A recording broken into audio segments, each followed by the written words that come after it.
देशाच्या 4 अर्थसंकल्पाच्या अधिवेशनामध्ये देशाला महागाई मिळाली, देशाला बेरोजगारी मिळाली, महिलांचं कौटुंबिक जे काही चक्र आहे ते उलटं फिरवलं.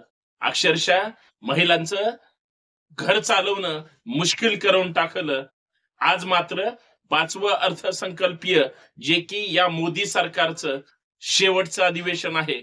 याच्यानंतर साष्टांग दंडवत अजिबात असलं सरकार सत्तेमध्ये असू नये. त्याचं कारण सुद्धा तसंच आहे. कारण महागाई ज्या पद्धतीनं वाढली, 2014च्या अगोदरच्या महागाईवर सगळे पक्ष, सगळ्या पक्षाचे नेते बोंबलत होते, ओरडत होते, भूमिका मांडत होते आणि मग ते सरकार अत्यंत वाईट असल्यामुळं हे सरकार निवडून दिलं. अहो 10 वर्षात देशाची वाट लावली ना. काय घेऊन बसलाय ह्यांच्यावर? काय केलं ह्यांनी? आज महागाईचा उच्चांक पाहिलाय का? जीवनावश्यक वस्तू कशा महागल्यात हे फक्त बघा. आणि थोडी जर जनाची नाही तर स्वतःच्या मनाची असेल तर फक्त विचार करा. आणि याच मुद्द्यावर आपल्याला चर्चा करायची आहे. मित्रांनो, जय जिजाऊ. मी आपला मित्र सहकारी संतोष शिंदे. या सामाजिक विचारपीठावर सर्वांचं मनपूर्वक हार्दिक स्वागत. विनंती एवढीच आहे, व्हिडिओ शेवटपर्यंत पहा, जास्तीत जास्त शेअर करा, जास्तीत जास्त सबस्क्राईब करा आणि आपल्या मराठा बहुजन बांधवांपर्यंत हा मुद्दा पोहोचलाच पाहिजे. कारण आमचा मतदार, आमचा भैताड समाज हे वास्तव स्वीकारायला तयार नाही. मेंढराचं काय उदाहरण देता? मेंढरापेक्षा भयानक आता गिधाडांची अवस्था झालीये की ज्यांना चांगला आणि वाईट कळत नाही.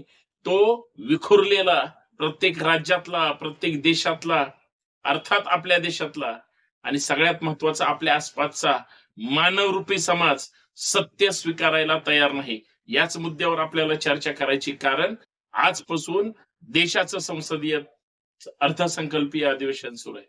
काय परिस्थिती तुमच्या गावातल्या महागाईची?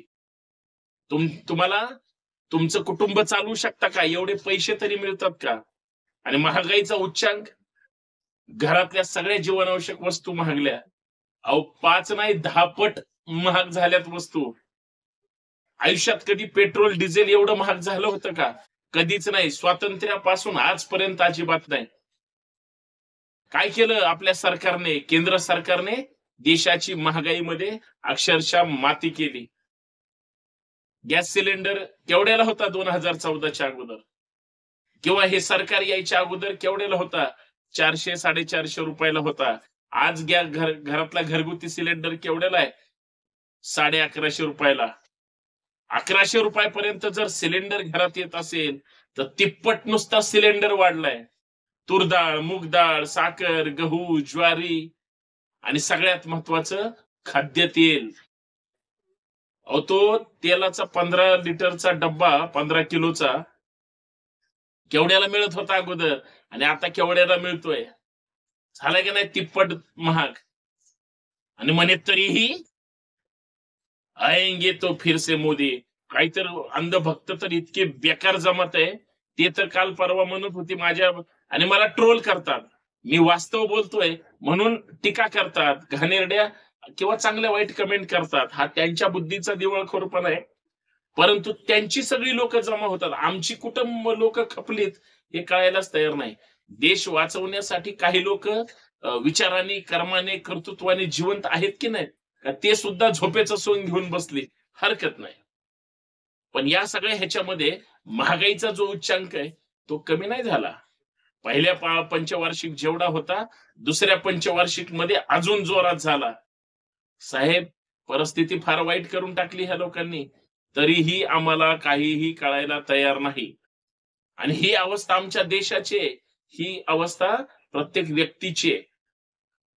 घरगुती गॅस सिलेंडर महागलं, घरगुती सगळ्या जीवनावश्यक वस्तू महागल्या. बाहेर हॉटेलमध्ये खायला गेलं तर सगळीकडचं महागलंय. साधा 2-4 रुपयाचा चहा 5 रुपयाला मिळत होता, तो कधी 10 रुपयाला आणि 10चा कधी आता 15-20 रुपयाला झाला, काही कळायला नाही. दूध महागलंय, साखर महागली, ज्या गॅसवर ते चालतं तो गॅस महागलाय.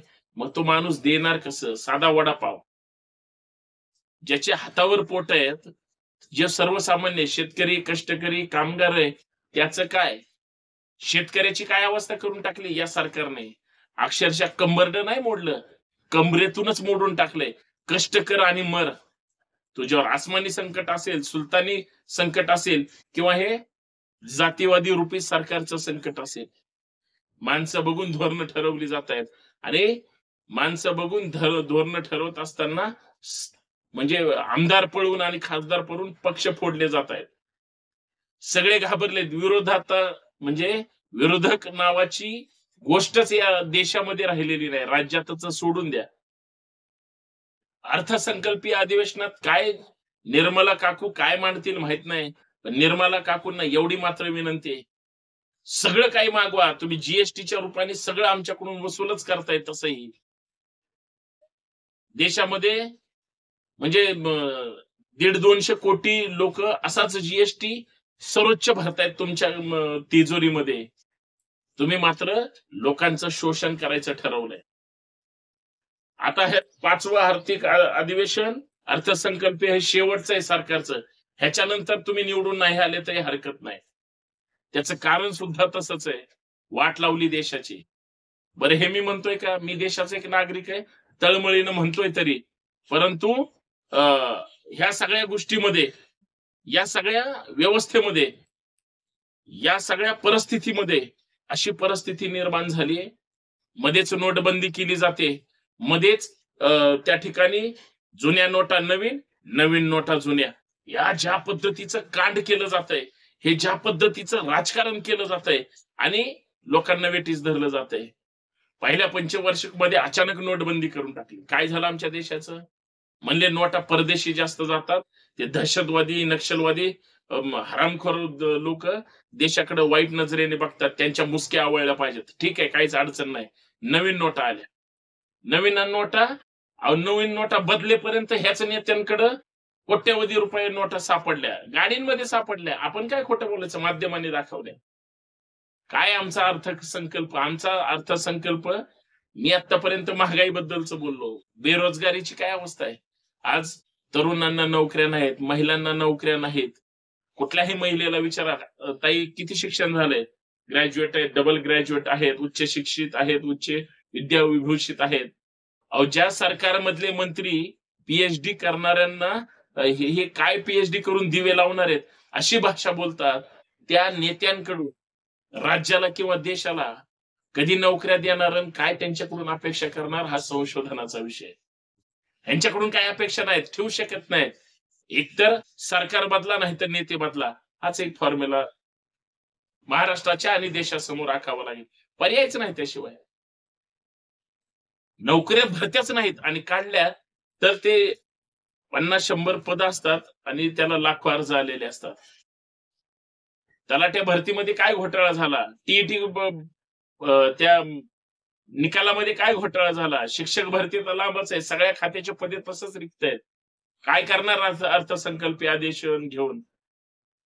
वर्षाला 2 कोटी माननीय मोदीजी रोजगार देणार होते. 10 वर्षात 75,000पेक्षा पुढे एक नोकरी दिलेली नाही. ह्यांच्यातले सुद्धा पुढे लागलेत का नाही अजून कल्पना नाही. हे वास्तव आहे. म्हणून असं सरकार परत पाहिजे का याच्यावर जनतेने विचार करावा आणि जनतेने ठरवावं. पण हा अर्थसंकल्प हा सरकारचा शेवटचा आहे आणि यांना साष्टांग दंडवत. धन्यवाद.